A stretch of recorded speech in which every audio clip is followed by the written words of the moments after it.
बा हो लगे आके खुले आम लेला दे बाधे रही टीता माम लेला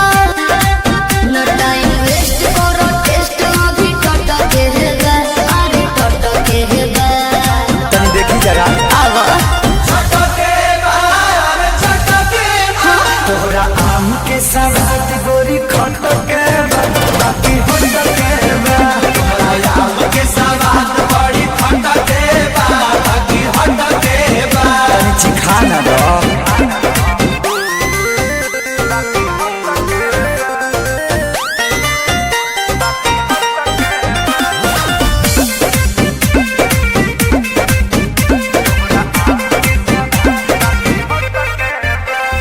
खेत खाना दानी बा बाप के बागानी बा ओहरे बागाने पे आम बा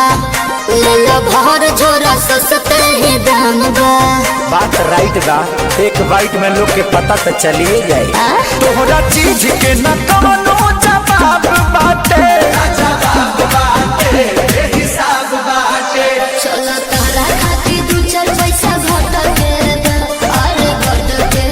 दे हाँ तो दे दो चलो छोड़ दी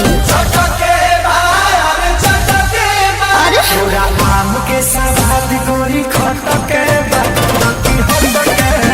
अच्छा आम के सवाद बड़ी खटके बाकी हटके कौन छुछू लागत रे